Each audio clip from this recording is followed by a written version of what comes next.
នេះគឺជាវិធីសាស្ត្រក្នុងការកែពណ៌ឬក៏ color grading នៅក្នុងកម្មវិធី Adobe Premiere Pro ហើយនឹងឯងវាគឺជាទី1ដែលខ្ញុំតែងតែប្រើហើយវាចំណាយពេលតិចហើយវាបានលទ្ធផលល្អផងដែរឥឡូវយើងចូលទៅកាន់ screen computer របស់ខ្ញុំមកទៅហើយនឹងឯងជាធម្មតាមនុស្សពីច្រើនគឺគាត់តែងតែ click នៅលើtimeline ឬក៏ក្នុងវីដេអូដើម្បីកែហើយយើងចូលទៅកាន់កន្លែង color ធ្វើបែបហ្នឹងគឺបានប៉ុន្តែឧទាហរណ៍ថាបើ clip នេះខ្ញុំខាត់ជើងអញ្ចឹងយើងត្រូវតែ color មួយ clip គឺអញ្ចឹងវាស៊ីពេលអ្វីខ្ញុំតែងតែប្រើប្រាស់ហ្នឹងគឺខ្ញុំមកធ្វើអញ្ចឹងទេគឺដំបូងគឺខ្ញុំចូលទៅកន្លែងបច្ចេករបស់យើងហើយខ្ញុំ right click ហើយយកពាក្យថា new item ហើយខ្ញុំជ្រើសយកពាក្យថា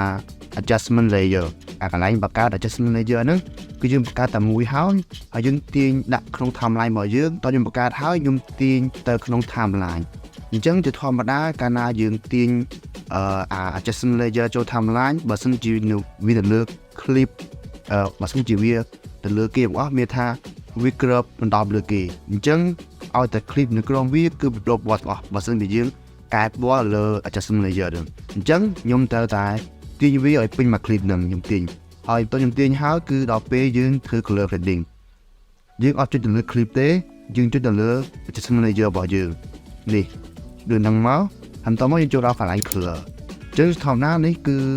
កន្លែងក្នុងការកែពណ៌របស់យើងគឺមាន basic មាន creative មាន curve មាន color wheel មាន HSL ហើយដំបូងគឺខ្ញុំគ្រាន់តែកែ exposure វាសារវីដេអូរបស់ខ្ញុំគឺងឹតចឹងខ្ញុំដាក់ដូចជា 0.5 មកពីភ្លឺជាងមុនអត់ហើយតោះមកយើង contrast ធម្មតាយើងកែមើលមិនឲ្យ clean clip របស់យើងសស្អាតឬក៏អ្វីយើងទូបានទៅតមកយើងចូលកន្លែង Y នេះគឺពណ៌សនេះខ្ញុំធ្វើខ្ពស់ពេកហើយយើង control set វិញឲ្យយើងដាក់ធម្មតាដាក់20ចឹងទៅពីវាភ្លឺជាងមុនអត់គេប៉ុណ្ណឹងវារៀងគ្រាន់បើហើយបន្ទាប់មកគឺខ្ញុំកែ curve សម្រាប់កែពណ៌ព្រោះខ្ញុំប្រើតែ tool 2ទេគឺនេះកន្លែង exposure គឺបាច់ទេយើងកែនេះមក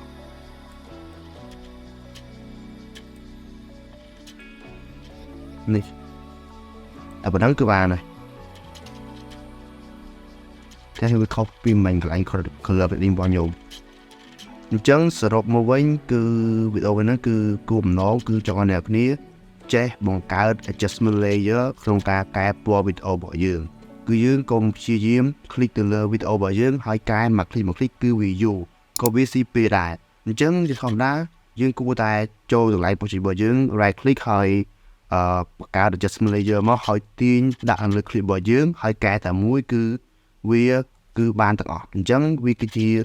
ទី1ដែលខ្ញុំតែងតែប្រើប្រាស់ក្នុងការកែពណ៌នៅក្នុង Adobe Premiere Pro